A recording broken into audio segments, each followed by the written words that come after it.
Welcome to Webway Radio, episode 14. I'm Kurt. I'm Mark. And today we are going to talk about RNG! randomness of dice. Thingies. Yeah. Stuff out of your control. It's a very interesting conversation. Yes. It's kind of off the cuff. We didn't really plan it as much as we would say like the last episode where we talked about all the factions and all the things we wanted to see, which I think was interesting. We had really good numbers on that one. Oh, good. Lots of sustained listeners. See what I did? For all of I did a thing. The sustained hits. The people that listen tend to listen way longer than normal. So well, I thought that was interesting. Have our wonderful little hot takes in there, get an opinion piece. If they made it that far. So we're going to talk about that. Yeah. I played a game. You did. I left the house and played a game. I'm so proud. Slow clap. I got out. Yeah, and I worked on a lot of stuff. Yeah. But most importantly, we talk a lot about dice and kind of game philosophies and design a little bit. Like, Yeah, I just don't some know. like mitigation kind of like RNG and just the way it manifests and Yes. 40K, but other games too. And I look over to my show notes that I was kind of working on as we got started, and I see something that I wanted to talk about. I'm not going to talk about it now, but we're going to talk about it off mic because I got some hot takes too.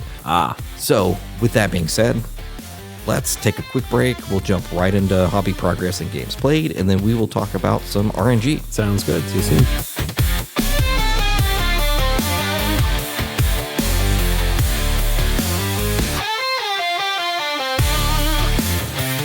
Okay, ready to hop into hobby progress. Yeah, let's jump in. Do you have any hobby progress? I have a little bit of hobby a progress. little bit of hobby progress. Yes. The Great Purge continues. That's like inverse hobby progress. What It's have we like, sold this week? It has been Tyranids and Not my boys. Night Haunts. Oh, Yes, I have sold. I think the only Night Haunts stuff I have left active is like Crawlock the Jailer or whatever. are you selling individually or depends on like you're doing Depends. lots of things? It's like the individual boxes, pretty Okay, much. So like cool. Blade Geist Revenants got the boot. Be gone. Yes, the Craven Throne Guard, the ghosts with crossbows. Yes. Those got relocated to a new home.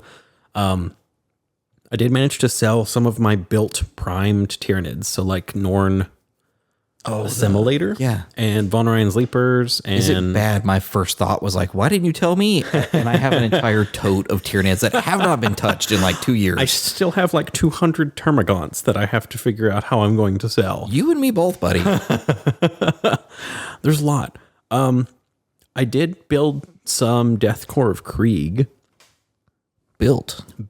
What brought this particular thing on? Completely unrelated from actual Warhammer. My buddies and I have been playing Heroescape recently. That's the Krieg you Yep. show. Oh, okay. Yes. That makes so much more sense. I was like, when did you start a guard army, Mark? I am not. It's Did you start Kill Team without me? Like, I'm so confused. I needed 8 models with rifles and bayonets for this game, and it's like I could go with like Revolutionary or Napoleonic era. Sure. But it's like this particular unit has bayonets ranged. They're like aggressive. They get better in melee as a ranged squad. They're this weird flex unit in the game. It's like, that's just Kriegers. Yeah, no, like, it sounds, they're probably look way cooler anyways. They absolutely do. And it's like they work with like the other kind of disciplined units in the game. So like Greek hoplites and Roman legionnaires and samurai and then Krieg. It's like, that's, I'm down for that. It's, so yeah, proof. They're on bigger bases just to like match with the rest of the stuff. But So are you going to start a Krieg army now? No. Is that how this happens? no. That wasn't your slow descent into giving It was commands? not. It was I love the aesthetic and the models, and I want to have just like a couple of them and be able to use them. They actually got used last night, and they died as heroes. Gloriously. The last one got punted off a cliff by a frost giant. So okay. yeah, as you do. I kind of want a demo of this now, just so you know. Oh, it's an experience. But what about you? How's your hobby progress going? Oh man, not to like bury the lead, but I played a game of Genestealer Cults versus Thousand Sons against Jackson. Yeah. And that forced me to not only get all my Genestealers or Genestealer Cult out, Ooh, yeah. but to transport them. Oh, because it was outside of your I didn't play, domicile. for the first time in like a year. I didn't play at my house. Wow. Which was weird to like pack. And I remembered everything: the terrain, Wow. the rulers, the markers, all the things. I left the mats at the house. Oh. So it was like, no. Thankfully, he brought a bunch of the cardboard ones that was exactly the size we needed. Yeah. But it was like I had like 5 mats just laying there. I could have just man. grabbed and you know, it's fine. It's fine. But you got everything else. So getting all that out made me be like, oh man, I've got one more model in this unit to paint. Or oh man, if I'd paint like 2 Genestealers, I'd finish that model off or finish that unit off. Yeah. So I got back, and the next day, which I guess would be Saturday last week, I painted 9 models. I finished 9 models, but those 9 models completed 4 units for me. That's nice. So like, yeah. So now the only thing in that Biocentic Brood Surge list that I have unpainted are the 2 Abominates and the Patriarch, and like 1 unit of 5-man Genestealers. So you're very close. I'm so close, and I guess the vehicles, but they were primed and blue and some so it's not like they were completely unpainted or gray. They had color on them. But it's like I'm so close to having a fully painted Genestealer Cult army, and now I'm looking at a different detachment, which means tons of new models. 60 to 80 additional models. Oh, different ones? Mm-hmm. Oh, wow. Because now I'd actually go back to fielding neophytes instead of not. Interesting. Yep. So 80 more dudes on the paint bench. Yeah, you didn't run many neophytes against me, did you? You had I like had 10 just to hold an objective, and they die fast and easy. So I think they died to Stern Guard. everything does in my army, at least. All infantry. And I assembled not the rock grinder, but the transport, the Goliath something. No, what is it? I don't know. The 10-man or 12-man transport for Genestealer Same with Cult. your version of the Killdozer. Yes. Okay. I know what it is with like the big the grindy wheel on the front of it. That's the rock grinder, but then there's a variant of it, same kit, that doesn't have the grinder. Oh. That is more of a transport, not a absolute murder machine. Okay. I guess I really don't know Genestealer Cult's models that well. And that's the problem. All of our kits are like dual or triple kits. So triple. The Acolyte kit, Metamorph hybrids, Acolytes with flamers, and Acolytes with pistols. Oh, because they mining split tools. Acolytes into... The Goliath truck, for those still paying attention here. Oh, okay. So, yes. Just Goliath truck. Good truck. You guys need like a mole man drill. We need the drill. Give us the Forge World drill. That'd be perfect for us. No, it holds 12 people. Wow. Okay. Can you hold like Genestealers in that? Like That is pure a strain? great question. I don't think so. Okay, that would be hilarious. You've just got like a bunch of Genestealers sitting in the back of a truck and there's hop out. So it's really neat. So the dudes that jump out of the truck, firing deck 6, by the way. Ooh. So 6 dudes are shooting, but if it shoots something and then something gets out of the something that has gotten out of the transport also shoots at that thing, I get to reroll the wounds. Oh, so flamers. Flamers or wow. all the neophytes or all the metamorph, probably the metamorph hybrids, honestly, if it's a 12-man. Yeah. So I'm doing work. So very cool. So I've hobbied a ton of stuff. And then yesterday, we're recording on a Monday, which is unlike our normal schedule. Throwing my whole week off. I finally got around to putting bases on things that needed them. I magnetized like 70 dudes. Oh, like bases, the underside of the base is magnetized? And I've been printing those crazy ones with the holes on them. What I didn't realize is the holes were way too deep for the magnets I'm using. Oh. So I then had to mix up a bunch of milliput and put in there and then super glue the magnet on. So it wasn't just like pop a magnet in with super glue and I'm done. It was mix up the thing, put it in there, make sure it's enough. So it doesn't sink into oblivion at the back of which the... is otherwise it was like 3 magnets per model. And I was like, I can't afford this. Yeah, no. So I did that. And then for the people that had their bases done, I actually put the alien tufts on the different dudes. Oh, yeah, your colored static grass? Yes. So the static grass, I have like an orange one, I have a blue one, I have a red one, I have a toxic looking one, I have a bunch of flowers and plants and things. So, I've had the base markers so this unit can be told, or you can see which unit is which if they're all in together. Yeah. Because they all, at the end of the day, they're dressed the same, they look the same. It's literally the weapon arm that's different. And everything's WYSIWYG. Ooh. So that just kind of tells me which dude is in which unit. So now they have, this whole unit has like orange tufts. This whole unit has teal tufts. This whole unit has toxic green tufts. Yeah. And so that's, instead of having the base markers, it'll look a little more professional. Yeah, yeah. I mean, when you have that quantity of infantry models that are all going to be blobbed together, you absolutely have to have something. Especially mid-game when you're just clogging the middle of the board. And it's like half torn up units all like smushing together on a point. It's exactly. So now there's a very clear and colorful, this is that guy from that unit. Me likey. It's all right. I think the characters are going to get like I've got like giant Venus flytrap looking things. Ooh. So I'm going to put those and like just random things on the big bases just to give it some like pop.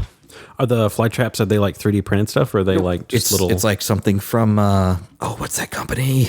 Green Stuff World? Yes. No. The one that isn't. It might be. I don't know.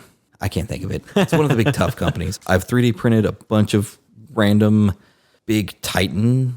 And when I say Titan, we're talking like Warlord Titan terrain pieces that are on the table in front of us, which are insane. They are massive. The shoulder and the gun is like a foot tall. The leg is probably, 10 inches? At least, yeah. And they're just huge and they're awesome. And I'm going to do a whole terrain board, I think, of just blown up tanks and Titans. And I've got knights I can print with arms and carapaces and stuff. Like, I'm so excited. Got like a torn up heads, kind of chaosified. It's like the size of a grapefruit. Yeah, I mean, it's big line of sight blocking pieces. So I'm there's a shoulder with like random pipes hanging out of it. Like it's that'd be cool. Make it all worn and gross and put like atomic ash on it or something. Maybe we'll see. I don't know yet. I haven't got that far. There's still like red and orange and all the 3D printed colors. Yeah. So I've been working on that. And then I worked on some of the Heresy Death Guard stuff a little bit.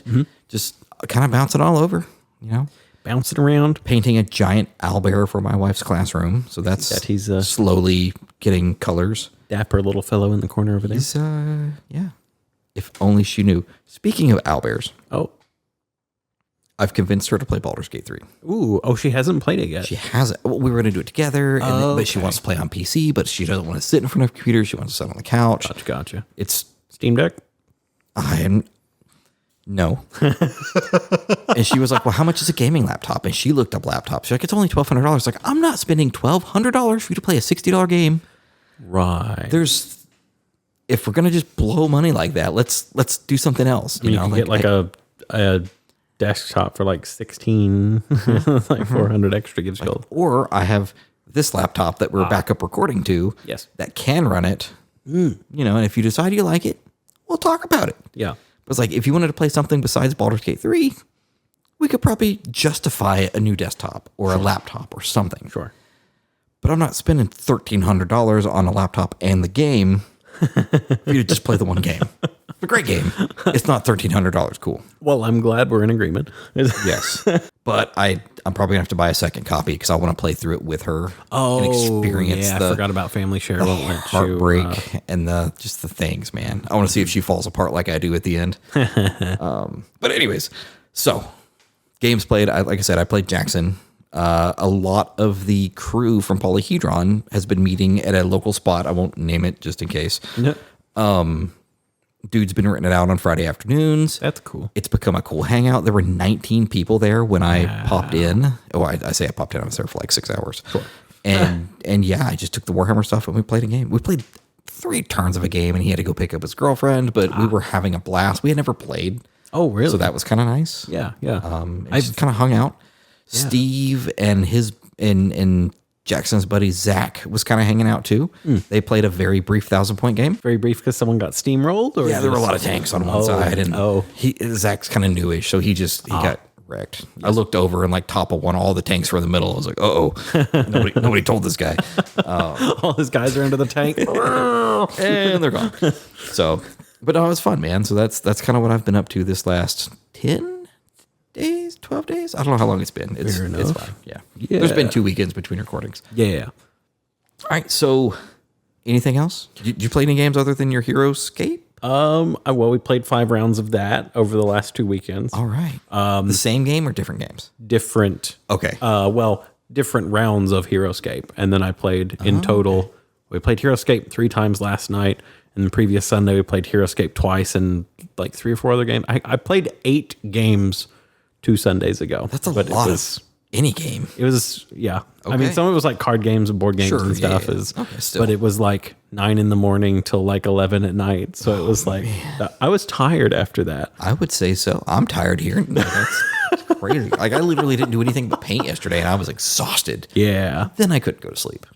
So, Don't you love that? like 12:30 at night, just laying there like, I should be painting. Laying, Yes. shut off, brain. Sunday. Oh, you'll be happy to know that my apparent aura of completely skewing statistical like probabilities continues even into HeroScape. Go on. The attack, like the combat dice, it's like 50% attack. They're D6. One's a blank, 2 are defense, 3 are attack, and so you're rolling.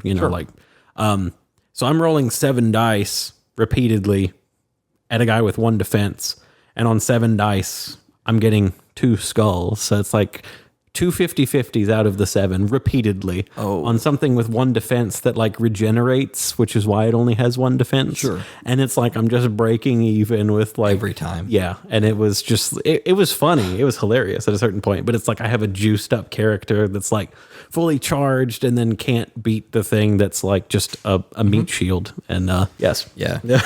Me and Jackson's game, like it was one of those where like I felt really good going into turn 2. Oh, sure.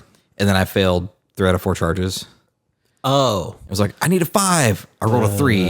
I see people rolled it into a 2. Oh. It was like, oh no, like this isn't a great start. And then it was like another failed charge. And I was like, well, I might as well see what happens. And it's like, oh, they rolled, box cards and got a 12. The like 1 Genestealer left. And they did you- nothing. Yeah, and that's exactly. It was like, oh, I guess, like, all right, buddy. Hey, look, it's time to go.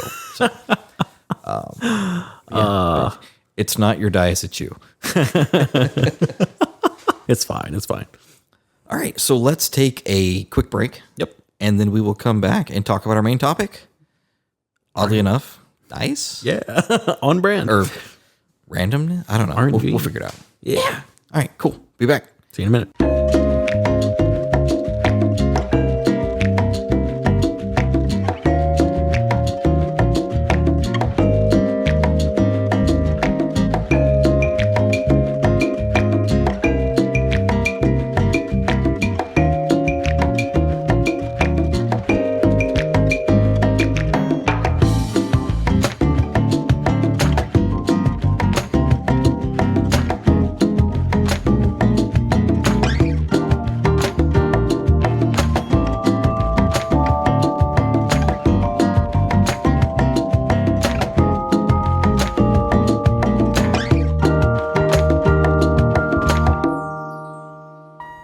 So, RNG.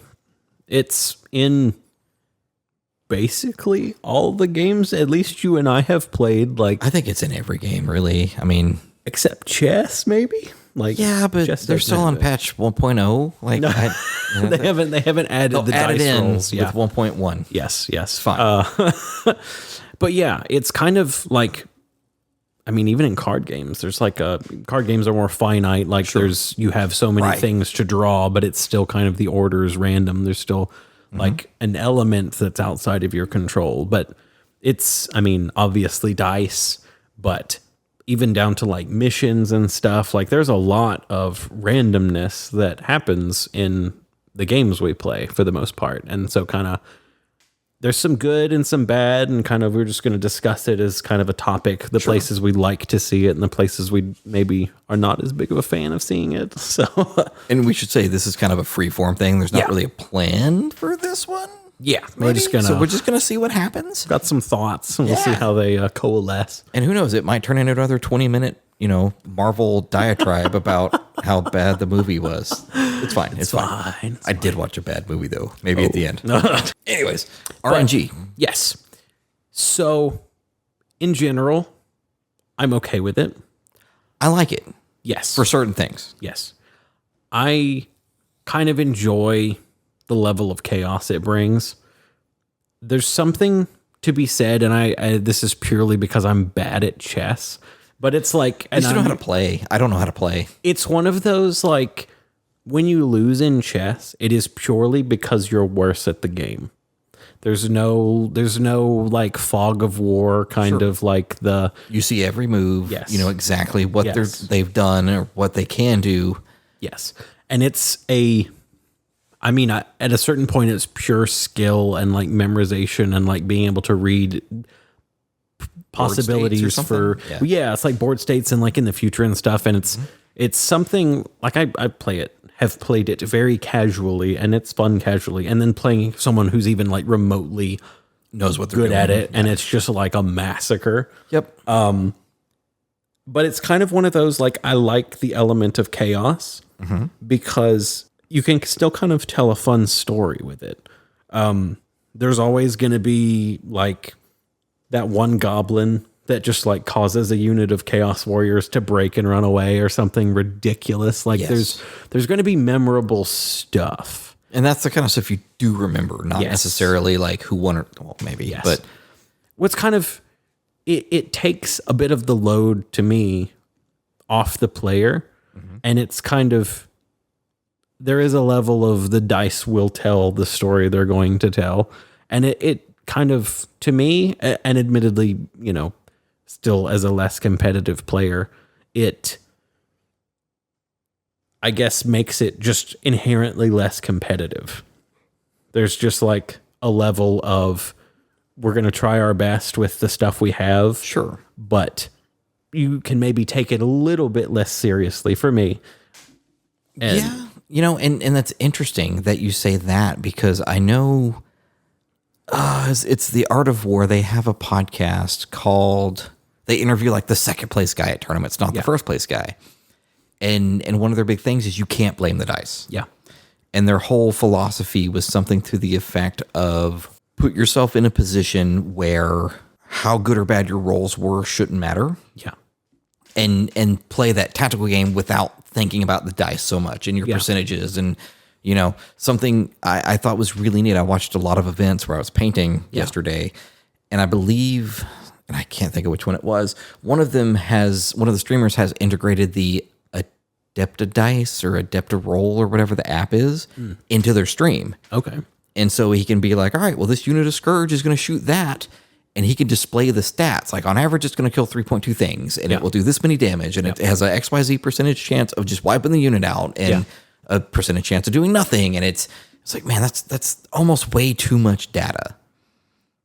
Yeah, it's for one shot or for one unit to shoot one other unit.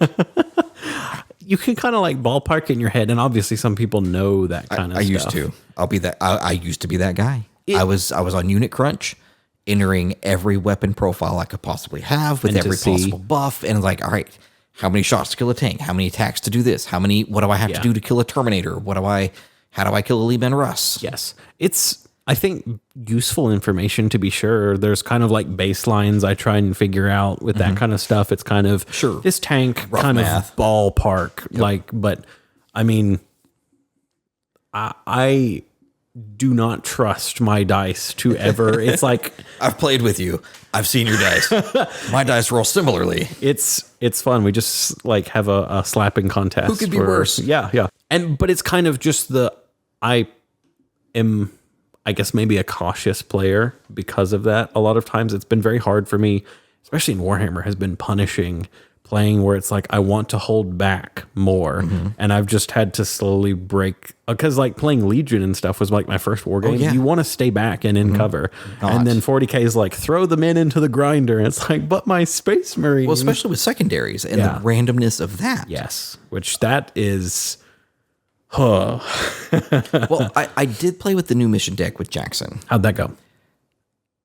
Largely similar. Okay. But I will say there's a little engage on all fronts now for just 2 quarters. You get a point. That's better than nothing. Yes. But it's like, is it worth the command point to not score the like? So this is like a separate side rant. Oh yeah, sure. But I've had all edition, I guess, to think about it, and I think you and I have definitely discussed this before. Sure. I don't think I like the way secondaries are implemented in 10th at all. I understand from like a competitive standpoint, it kind of forces you to build a flexible, maneuverable army. Yes. It forces you to kind of level the playing field with things like knights, There's something like engage on, turn one is going to be really hard for a Knights player. Yes. Stuff like that helps kind of cripple and force people to have something that can deep strike, have something that can redeploy, have something that can deal with this or take the middle or. In concept, I think it's sound. In application, I don't like having that loss of agency. Yes. Because it's like your commander doesn't know. Like, I mean, after playing Age of Sigmar, it's really hard because like at least before we had that rules update, you picked what your secondary was going to be for that turn, which what your secondary list is before you go to the game. Like, here's your 10 or however many options. These are the things I might need to pull off on these 4 or 5 turns. Yes. And there's some you can just throw away. I don't ever have to worry about this or that. It's like, to me, it makes more sense from a thematic point of view because your commander has the resources that he has. He's going to use a battle plan that makes sense for this. Like, this is a tank commander, or like this is a guy with cavalry or like skirmishers or something. He's not going to do like a defensive turtley kind of strategy when you have cavalry that want to be like aggressive and in your face, and vice versa. If you have like tanky, slow units that are like a grinding advance, you are not going to be someone. So I understand that, and especially since 10th doesn't have force organization charts, that's probably how they're pour one out. Yeah, that's kind of how they're encouraging you to bring like a balanced air quotes list. But at a certain point, and I don't know if I prefer it over. I think I do definitely prefer force organization. Sure. Yes. But I'm not a big fan of to clarify though, I don't like the fact that it's random during the game. Right. I'm fine with games that have randomness for your mission and your setup and all that before the game. Like when you come to the table. And that's kind of what I was thinking too, is I prefer the like crazy deployments or something that I can't plan for. And not know, okay, on turn 5, I'm going to do this. Or round 5 of the event, I'm doing this. Round 4, I'm going to do this. Round 3, I'm going to do... And I can sit there, and that's what we used to do out here. Yeah. It's like, all right, turn 1, how do I want to deploy? Turn 2, what... I know my opponent's going to want this, like which... And like, I would go into an event knowing like, all right, round 1 of the event, I'm going to take the objective on the left and the objective on the right. I'm not going to fight for the middle. Yeah. And that's kind of how I built my entire like game plan. Well, it went so well with me having like an 8-42 record at events. Yeah. It's fine. It's fine. It's fine. Well, but here's the thing. Like thematically, to me, it makes a lot more sense that your commander would go into the battle with a battle plan. You make adjustments as you go based on how your opponent is beating you across the table, rather than having your commander who just has a random schizo attack. Commander. Yeah. It's just like the battle plan itself is random. Like, honestly, I think Warcry is my favorite example from Games Workshop of that, where it's you draw from a deck. You've got, here's your map. Here's how all the terrain's set up. You draw another card from a different deck. Here's where your deployments are. Right. Which don't line up necessarily to the terrain. Here's another thing. Yeah. That's your objective. And then you pull another one and it's a twist. All crazy random. You have no idea what it's going to be until you hit the table, but then it's locked in.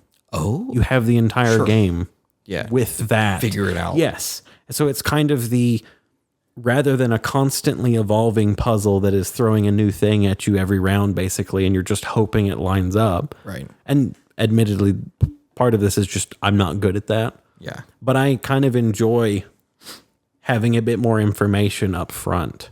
I guess, like having the full picture, and then it's on me purely to adapt to what's been put in front of me over the course of the battle. I just like having that information up front. No, I respect that. Well, in that same note, then, how do you feel about kind of all the randomness in some of the unit profiles and shooting and things like that? Because I think before we started recording, I specifically talked about the terrain effects. Yeah. And it's lottery cannons. Yes. Casino guns or whatever, where it's like, all right, D6 plus 1 shots. And it's like, oh, it's 2. I spent 400 something points on this model, and he's going to do 2 shots before he gets taken off the table. I'm torn because there's a part of me, I feel like goblins like should just be all that on everything, which makes sense. Yeah. I mean, Scotland, yeah. they're chaos. They're just running around. It either works or it blows up in their face and kills all of them. Back in my day, your goblin fanatics rolled a scatter dice with a second dice that told you how many inches in that random direction. And if you hit your guys, they hit your guys. If you hit the other guys and went through the middle of the unit, you killed like 15 dudes. I'm really upset when I looked at Age of Sigmar that they didn't have that because hearing my uncle talk about those, the amount of times the fanatics would just go right back into the goblin lines. I would be a goblin player just for Mark, the insanity. We could go to the old world. Get away. I printed a Beastman captain, leader, lord, guy. Get away. Okay. I'm just saying, if you want to play it, we can play it. We can make that a reality. I'll start printing tonight. Say the word. Or a third 3D printer. Oh, boy. Just have it going forever. 3D printer. Maybe eventually we'll play a game of something. Our schedules have been... We've been busy. The last month or two has kicked our butts. Yeah. Both of us. Yes. You're busy at work. School started. It's been nanners. Soccer's about to be 3 days a week. Oh, boy. Can't wait. Oh, I can... And as my wife said this morning, it's camping. No G season. Camping. With the apostrophe or just like... Oh, yeah. Oh, we're country as hell in this house. Okay. But I digress. But yeah, so it's... So... I don't know. There's some things like that does feel really bad, especially for Tyranids, where it's like your only decent anti-tank is a lottery cannon. I don't know what I'm going to do. Or on the other note, it's like, oh, cool, I'm doing 8 shots on that thing. I killed it in the first one. Oh, now 7 shots are gone. When you shoot the one Genestealer left in the thing, here's 20 shots. Oh. Yes. Gone. What about in the vein of randomness, though, if we go look at like the Heresy or old school 40K with like blast templates, where you pick your point and then you would roll a scatter dice. Like, what do you think about that kind of randomness? I adore that. Was it for those darn competitive players? We would still have. If you saw the little list of like the units I have for Heresy, oh no, it's like all blast templates. Oh, and that just confirms that I need to go mechanize Death Guard. I have a Typhon. Do you know what a Typhon is? I've seen it. I think I have one too. It's just not assembled. The Vindicator's big older brother. It's a Lord of War Vindicator, basically. Oh, is it the older brother that buys the Vindicator beer? Mm-hmm. He's got a 5-inch pie plate. That's it? Yes, but it's like a lot. I can throw 10s, damage. Mark. What do you got? Let's go. What throws a 10? The big super heavy Baneblade variant I have. Gross. I'm looking up the name of it because I forgot. Flashion? Falchion? Yes, maybe? that's the one. Yeah, he used to throw 10s. I don't know what he throws now. But yeah, it's like, man, if that scatters back on me, my whole army is gone. But it's like I've got quad launcher rapier batteries. I've got Vindicator tanks. So you're a fan of that sort of RNG? Yes. In short. Because I like chaos in these games and the concept, not the faction. Get out of here, Erebus. Imperial Fist. Yeah, I know. It's just the madness and just like seeing what happens.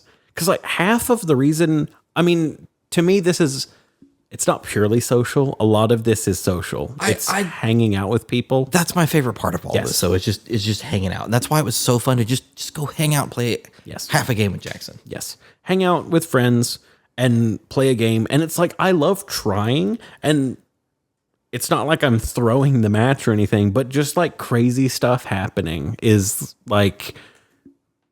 It's what you end up telling stories about when you play the game the next like 20 times. Well, in the same note though, then what do you think about like current flamers with like a D6 or a 2D6? How do you feel about that versus like here's the template? The flamer template, I should say. Yeah. The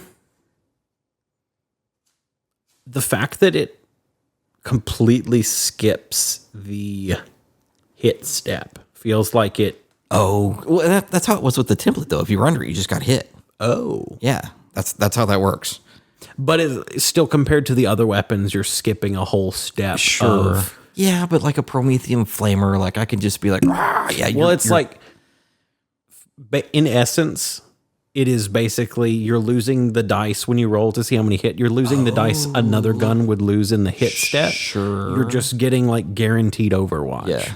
Which is probably Really why good. I feel like 70 flamers on my Yes. GSC list. But it feels like it's basically it's a different step that does the same thing, just with the benefit of you having really good Overwatch for that specific weapon. So I barely notice it, honestly. I don't use a ton. I use like the Infernus Marines. When you give them like in Firestorm, they have strength 5 and they hit a little. Start fielding with that new Vulcan detachment or a Salamander's detachment. That looks... I'm curious what they do for Imperial Fists, if they're going to give a juiced up I wonder anvil. if you guys... Oh, I'm sure you will. Because that new Firestorm, it's like 80% the same detachment. Like 3 out of 4 of the stratagems, or 3 out of 4 of the enhancements are the same.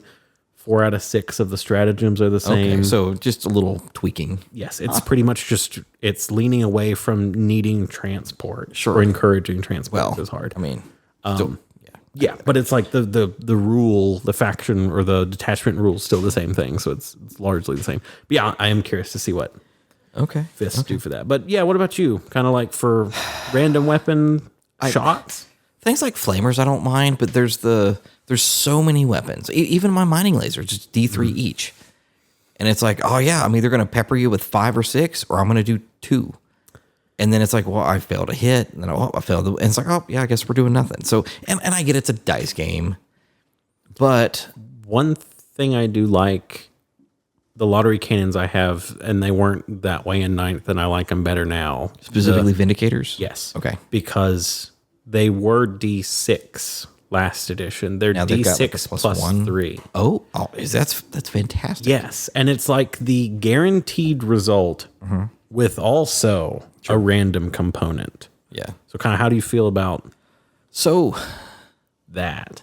I'm not entirely against it, but something I would like to see, for example, the terrain effects. D6 plus 1, maybe? I don't Just something. Let's use your Vindicator. D6 plus 3, right? If you could say, all right, I've got 7 shots. Yeah. I want to do 3 on this unit, 3 on this unit, 1 on that unit. Oh, split them. I would kind of like, because it's kind of a crazy gun anyways, you're not just going to sit there and pepper the same unit, I think, every time. I would like to see something like that, I think. Where you can split fire a bit more. Maybe with individual random guns. Okay. Just because it's kind of like a... I mean, does that make sense? Does that... I don't know. It depends on how you interpret it, I guess. Because like with the Vindicator cannon, I always assumed it's just how Pounding that one close unit. does the blast land. Yeah, I guess. So it's like number of shots. But in is Heresy, more, that would be a D6 or a scatter dice plus the scatter number dice minus your ballistic skill. So if you rolled a 7 and your ballistic skill was 4, you'd move 3 inches in that direction. Yeah. So it's still close-ish, but potentially hitting 2 units, 3 units, random character. Yeah. So Which to me, it's kind of like the flavor would be, and I guess that is the downside of not having the template or whatever. You are limited to the one. Of course, stuff's attached in 10. yeah. So you can still hit.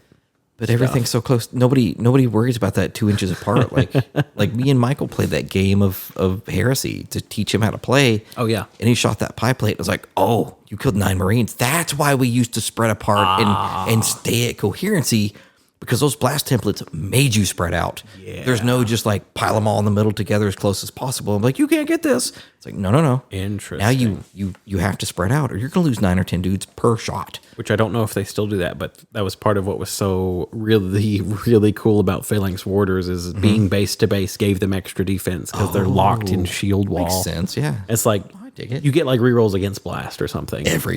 Which is like that makes sense if you're going to put yourself in a bubble. It's narrative. Yeah, I like that. Yeah, it's I fluffy. like that. So yes, I guess I'm torn. I like things that mitigate RNG. Sure. Because I'm good with having, honestly, quite a bit of RNG. But I think the more ways you have to guarantee small effects. Sure. So how do you feel about like a feel no pain? Just like on top of the save. Huh? Well, someone with shields. Pinky's out. The times I have encountered it, at least in 9th, it was really annoying because I played against Death Guard and Custodes, and it was like just so. Regardless of how many he I'm so failed the sorry. first time, they all just Now we get another crack. Yeah. 2 50-50 shots to not. Yeah, that can be rough. Well, against Marines, it was just like, oh yeah, I killed 5 guys all game. I feel Telling great. me I'm wounding on 5, Yes. and you have a 50-50 to shrug it, and then a 50-50 to just not take it. I had to use a hunter killer missile on a single custodian to kill him. Did it? Yes. Oh, well, okay. The one time I've seen that connect. Yeah. Just with the single guy, just like a pair of boots You left. got to do what you got to do. I was just like, when I reached that point in that game, I was like, I'm using an anti-tank missile to shoot one guy.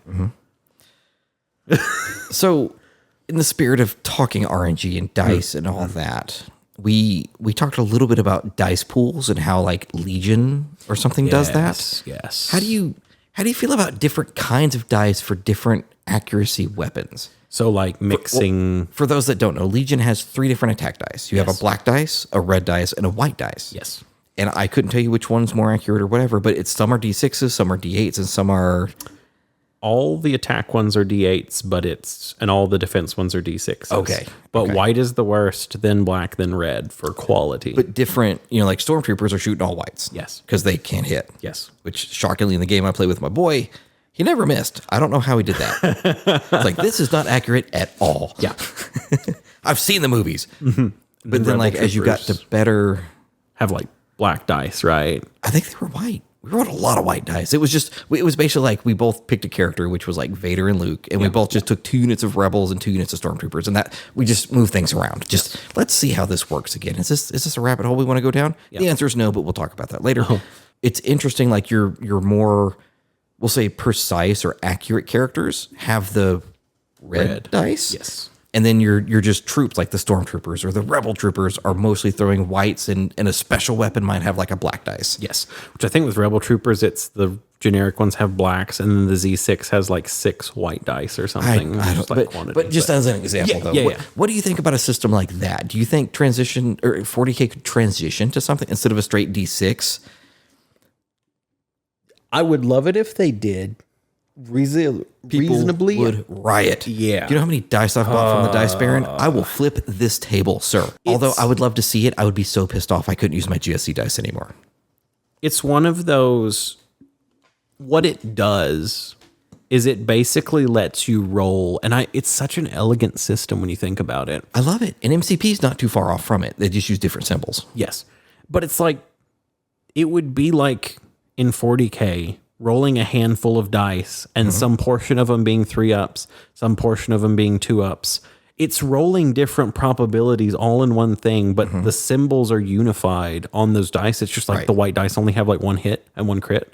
And then the black dice have like 3 hits and a crit. And then I think it's like 6 for the... Yeah. But point being, in essence, they are like 2s to hit, 3s to hit, 7s to hit, whatever. All at once. But because they are actually different dice, you can roll them all at once and you don't have to do any math in your head. Sure. Well, and I like, too, there's the hits and then there's the crit signal, a symbol. Yes. That would eliminate like your 6s or whatever. So it's interesting. Yeah. And yeah, I honestly, of all the war games I've played, I think Legion has, at least first edition, I haven't played second edition, has the best system when you get to learning it. But honestly, yeah, that system, and actually I'll use Legion as another example for good RNG. Legion has guaranteed effects. Yes. Legion has tokens for like a dodge token is just... You get to discard. Yeah, you just get rid of a hit. Yep. Same with aim. It's a reroll. Yes, it's reroll of 2, but you can get like characters that can reroll 3 or something, and then if you give them an upgrade, they can be rerolling 4. Like Death Troopers, it's just like I'm rerolling all the dice I missed. When we started our little like learn to play game, I was trying to go through and like do it right. It's like, all right, but let's just roll hits. Like we're not doing aim dice. We're not doing token. We're not doing. Well, I'm trying to teach my 9-year-old, and he's losing interest fast while I'm reading the rules on my iPad. And I was like, let's just learn to move and shoot again. Sure. And work our way in. Yeah. But it has such a nice system where it's like, yes, you are rolling dice. You have resources that are spendable to either guarantee get you effects or guarantee get you rerolls of dice to maybe get effects. But there's There's faces on both the attack and defense dice that Right. count as nothing unless you have a token, like a Specific, surge. like, hey, this guy, surges. And it's like, that's really cool because it's this resource that when they come up on your dice, if you have the token, you can choose like, hey, my clone trooper's got a really good shot, so I'm going to save this surge token in case when I get shot back, Right. my defense is just garbage and I don't. But it's like, I really like it when a game gives some level, and Blood Bowl does this too, actually, with like team rerolls. Oh, yes. And it's like, I like, and I guess technically 40K does it with the rerolls. Honestly, those always feel so minimally impactful. Unless it's like, all right, cool, I hit on 2s and you roll like Unless all it's ones. like your thing that's going to one shot and it needs to wound or whatever. The reroll, to me, it's infrequent. And basically 9 times out of 10, I've done a reroll. I shouldn't have done a reroll. Well, on that same note, and we're kind of bouncing around here, how do you feel about all the rerolls in the game right now? I mean, I feel like it's twin a lot. linked. Just in general. Like, reroll ones to wound, reroll all your wounds, reroll all your hits, reroll your, and then being able to cherry pick, like, oh, I'm fishing for lethals, like, dragon. I don't mind it. I understand, I guess some people do. Like I said, I like mitigation. Sure. I like RNG with a layer of mitigation. I think tokens or guaranteed effects are probably a much better and faster way than rerolls. Right. Like if instead of reroll all ones, it's like turn one of your die to a 6 and like automatically hit it or whatever. That would just be like, just set another die aside and then go to the next step. You don't have to redo. And I haven't, like we talked about, we haven't played New Heresy yet. Yeah. We both have rule books. We're working on it. Time. Where is it?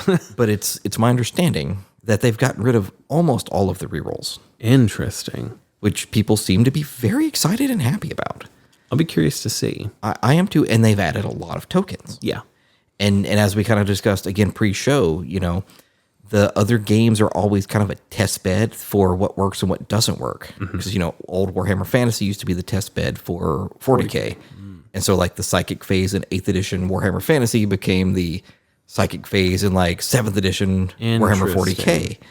Okay. And so I'm curious between some of these changes we've seen in the new Sigmar and some of the really cool stuff they've done in the new Heresy, how much will translate, or if any, with 11th edition. They seem like the odds don't change or mix too much up. Yeah. But what if they do? It would be interesting. I'm gonna die on a really weird hill here. Let's go. I like having status tokens. Like Example. Heresy. Okay. Just like they have status tokens Well, and now. they've added those 3 new stats to where different guns can affect different things that Yes. cause different effects. But it's like there's so many effects in 40K that cause something to stick around. Right. And there's no generic status. Like there's so many. Last edition, wasn't there? No. No? I don't think so. I'm thinking paint tokens. Never mind. I printed and painted my tokens and then they took them away. But it's like there's so many things that cause like cause units nearby to have like an effect. morale roll on a -1 to wound. Sure. We could just have a fear token. Almost like a universal special rule token. Yes. So like if there were, which is probably Give us exactly the rest what of, you gave us some in 10th edition. Give us the rest of our universal special rules, Games Workshop. Well, it's like Stop letting everybody have the same role with a slightly tweaked effect and a different name. Just call it fear. Yeah. Give it to the whole game. Yeah. So it's like then instead of having all these weird, it just, to me, it simplifies it. It is immediately readable on the table as what it is. And that token with the skull that looks afraid, or that's fear. Yes. You're feared. It does this, or you failed your battle shock. You're something. I'm picking up what you're they putting don't down. include them. Like the fact that, honestly, I was impressed with that not only are there status effects in New Heresy, they have tokens for them. Again, don't know what all of them do.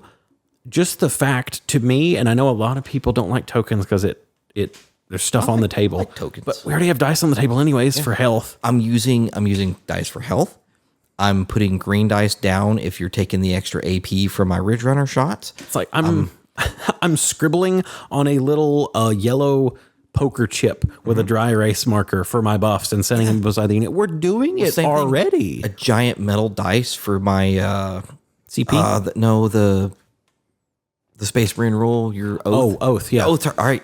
This is my cool giant metal dice next to my unit, so you know, and we don't forget. Yes. That is what you've oathed. Yeah. And now I know to hide him or run him or do whatever. Just there are already all these effects that you could just do that with, that everyone has to just figure out how to do it anyways. Yeah. So even if they're cardboard. We've all made our own system. Yeah. Yeah. No, look at us. We are solving all the world's problems here.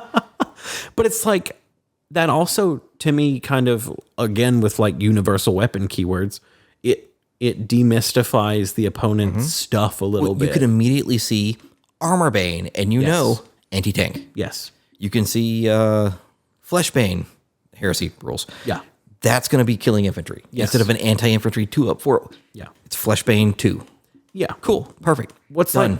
It's like I wouldn't know what your Eldar did, but if you started putting tokens on me, it's like, okay, I know how they work. They extra this, extra Yes, yeah. yes. No, hey, I like it. And honestly, I feel like that is when you have such ridiculously asymmetrical games where it's like we're basically playing different games entirely, anything that you can do to just like demystify that a little bit and just make it like, I mean, just weapon keywords, just have stuff that is like, more consistent when the effects are already doing consistent things anyways. Right. Yeah.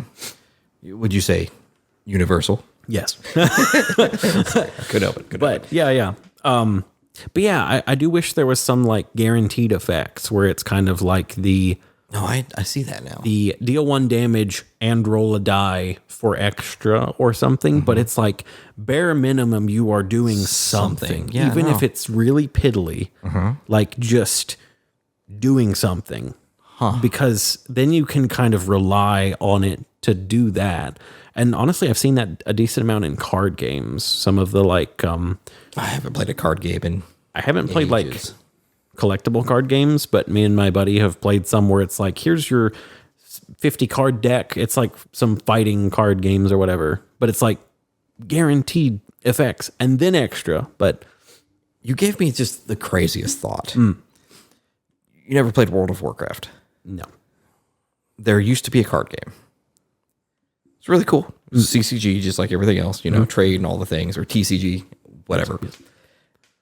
I bought from a friend every collector's edition through Pandaria. Okay. Every one of those collector's editions came with 2 decks.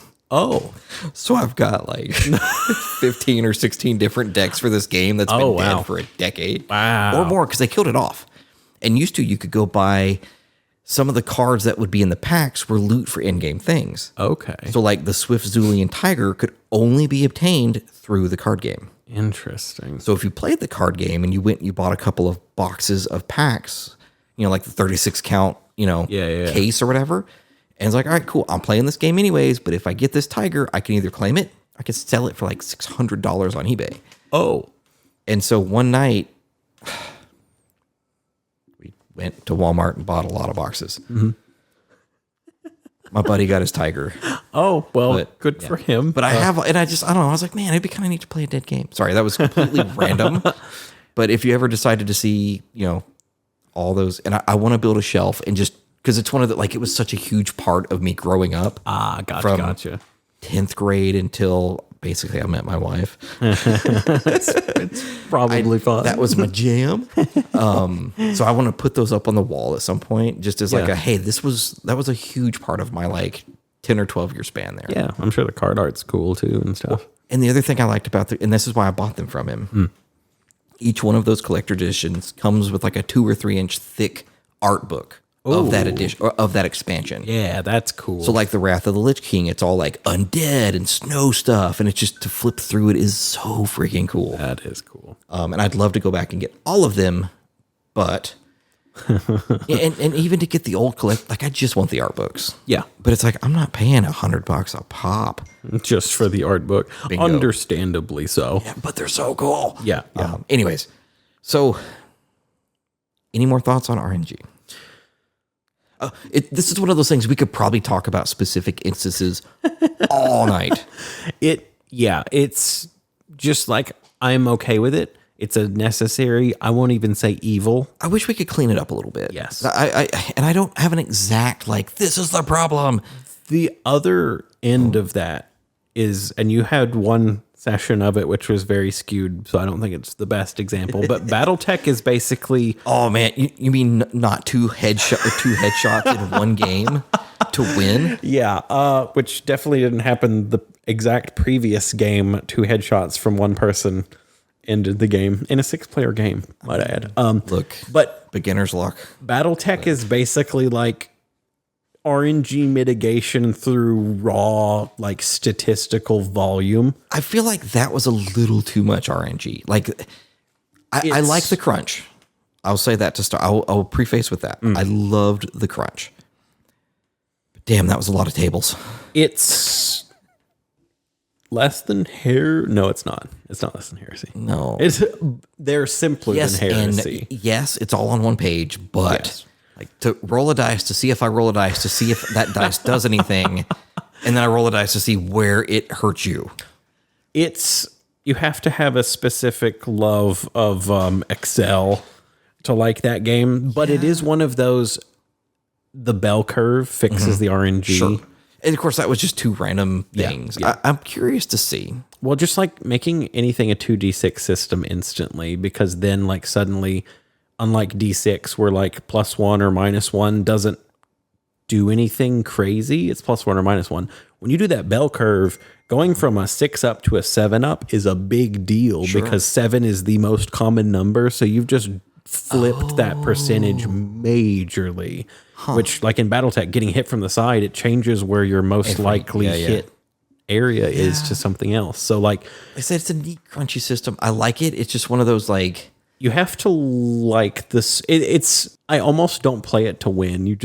That game, you basically just have to play it and see what happens, because the randomness it's just so many dice rolls in that. Yeah. I need to sit down with not sit down. I need to shoot Connor a message because he went to NashCon. Yeah. I was thinking Nash Hammer, but they canceled the event. Did they? Part of it. Nobody signed up. Oh, that heresy stuff, the drama just killed their event. And they didn't do the... People didn't like that paint wasn't required and that it wasn't a hard thematic event because the edition dropped like a week before it was a learning to play. And, they're like, it was a learn to play event. People just didn't want to do it, which I thought was crazy. Running is 2.0. Anyways, but I want to talk to Connor more specifically about his event and how that works. Maybe we set that up for the next episode. That'd be interesting. Because you guys could just Battletech it out. And I'll just sit here and learn. I like that. Because I can phone in and Bluetooth in or Discord in, and I can literally call him and Bluetooth him in. We can plug in a headset for you, and we can just talk to him through the board and record everything. That'd be neat. Anyways, any final thoughts? Not to like rush us here. We're right at an hour, but I mean, pretty much it's one of those you could get into hyper specific, like I like this from that, but it's kind of just mitigated a little bit. I'm okay with it. I don't want it to go away. I do not want this to become checkers or chess where it's just guaranteed everything. I set this here, it does this.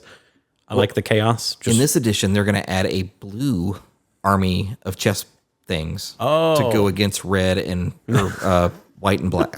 I don't know chess at all. I started thinking checkers halfway through. It's fine. Somehow Cracker Barrel got involved. I'm so with the little peg. Yeah. That's I don't do that. Anyways, so this has me kind of curious though. What? Game design. And just talking about RNG and what we would. I got an idea. Oh. I'm not going to say anything just yet. It's on mic. We're going to talk as soon as I hit this little red record button. I have an idea. Oh, no. As I'm not busy enough. But yeah, it is a very interesting design space, and there's been like a million permutations of how it's implemented in games. I mean, obviously dice, but And we've played a lot. we have. It is a fun concept. It's a big part of at least the games you and I play, and I hope they continue to improve their implementation in the games we play. Kind of unrelated. I keep seeing more and more people already 9-ish months out, 9.5 months out, talking about 11th edition. How do you feel? 2.5, not even 2.5, 2.25 years into 10th edition Warhammer 40,000. How do you feel about people already wish listing a new edition? Is it a game problem? Is it a meta problem? Is it a community problem? Well, Games Workshop has everyone pretty trained to expect the 3-year thing, which is a little sad. Terrible. I hope we keep the codexes. I want to see refined rules, tightened rules. In an ideal world, I mean, we'd have a Living edition. yeah, and just like stop with the, I mean, printing rule books that are already way out of date by the time they get out there. And They released Necromunda in 2018, and they've tweaked it. I'd rather that's just it. tweaks. They've added to it. Yeah. They've tweaked it, but that first rule book is still 95% accurate. My only thing would be like some of the gripes I have with 10th specifically almost do require a reboot, like terrain and stuff. It's just like, I think they could fix that in 11. That's not a huge, well, it's like if 10th was the living edition, though, there would be some right. things Yeah, it's like, of course, yeah. oof, that'd be. But I hope we see big 11th edition terrain changes. Golly. There's got to be a better. And after seeing some of the things they've done with heresy and terrain, like you can't shoot in or out more than 3 inches away from a wall. That sounds. There's 3 inches something to do with the wall. Yeah. You can't see out if you're more than 3 inches from it or something. Yeah. In or out. Just like give us more interesting stuff. Not everything has to be a ruin. Admittedly, ruins are cool. There are ruins that are not L-shaped. Yes. Yes. It was going to be a yes, but you said that. I was like, yes. Hence the terrain of a Titan. Yes. On the table in front of us. Yeah. And a blown up Land Raider over there. He's having a rough day. He had a really bad. I need to look up Warlord Titan Legios and be like, okay, I'm painting this terrain like this guy. Oh, this guy had a bad day, and I didn't even notice the Chaos logo on top. Now I have to find a heretical Titan Legion for somebody to have taken out or found or me. Yeah, I killed him. Yeah, it was me.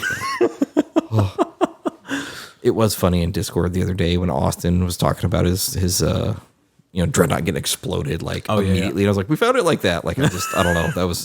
That made me laugh, and everybody was playing along with it. Like that was 7 great. shots to the back of the sarcophagus. It's been ruled a suicide. It happens. Yeah, it happened. We don't know what happened. It's fine. He tripped. Those mining lasers that are over there smoking, no, it wasn't them. Definitely, they missed. It's fine. All right, well, let's wrap this one up. Sounds good. This has been episode 14 Hey. of Webway Radio. I'm Kurt. I'm Mark. And we'll talk to you next time. See you later.